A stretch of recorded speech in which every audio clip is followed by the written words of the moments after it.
كشف المفتري عبد الحميد النجدي. طيب، شرف الدين الموسوي المرجع الشيعي الكبير عندهم ماذا يقول؟ الكافي والاستبصار والتهذيب ومن لا يحضره الفقيه متواترة مقطوع بصحة مضامينها، والكافي أقدمها وأعظمها وأحسنها وأتقنها.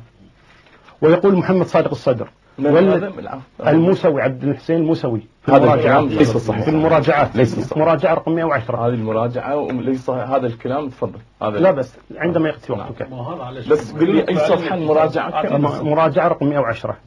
هاي 100. طيب نطلعها وشوفك إياها. هذا الكلام شرف الدين ولا هو نفسه؟ شرف الدين الموسوي عبد الحسين. لا ليس صحيحا هذا الكلام. إذا هم هذا اللي يكتب علي هذا مش كتاب يا ولد. راجعوا بعدين تكلموا، لا تاخذون وقته، لا تاخذ. لا وفاء وقته وفاء انتهى. لا يحتج بكتاب كتبه سني ردا علي.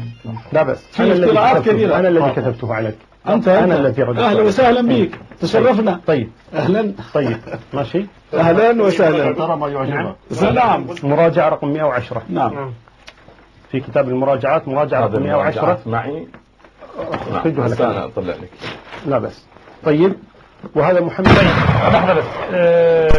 خليني أقول لأعزائي المشاهدين أنا وجدت هذه العبارة حتى نتأكد. وهم أنكروها لحظة بس. فورا كذبوه. أنا أفعل هذا. أنا أريد مثل ما فعلت في أمر في أمر الإمام الخوئي. نعم. مع البلوشي. هذا هو.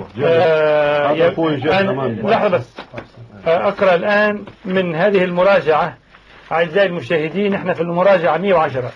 أصل السؤال فيها إذا كانت سهلة هي تواتر مذهب الشيعة عن أئمة أهل البيت، عناوينها يعني تقدم الشيعة في تدوين العلم زمن الصحابة، والمؤلفون من سلفهم زمن التابعين وتابعي التابعين. وقد وجدت هنا أنه 400 مصنف ل400 مصنف كتبت من فتاوى الصادق عليه السلام على عهده، فكان عليها مدار العلم والعمل من بعده، حتى لخصها جماعة من أعلام الأمة وسفراء الأئمة في كتب خاصة تسهيلا للطالب وتقريبا على المتناول. وأحسن ما جمع منها الكتب الأربعة التي هي مرجع الإمامية في أصولهم وفروعهم من الصدر الأول إلى هذا الزمان، وهي الكافي والتهذيب والاستبصار ومن لا يحضره الفقيه، وهي متواترة ومضامينها مقطوع بصحتها. والكافي وهنا استشهاد. لا هنا استشهادي. مضامينها مقطوع بصحتها. أيوة. والكافي أقدمها وأعظمها وأحسنها وأتقنها. فيه 16199 حديثا، وهي أكثر مما اشتملت عليه الصحاح. كم فيه 16100. ايش بيقول 3000؟ ممكن أنت لما ذكر الآلاف هو لا هو يقول فيه 3000 حصاها. أنا أتكلم عن الأصول. أنت تكلمت أن تعرف أن الكافي أصول وفروع وروضة. أنا أتكلم على الأحاديث. تكلمت عن الأصول. لا.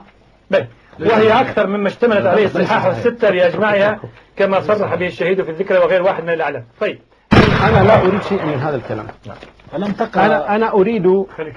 أنا أريد كلامكما الأول. فعبد الحسين شرف الدين يقول ومضامينها مقطوع بصحتها. والمضامين أي الروايات. المعنى هذا من كيسك. لا من كيسك.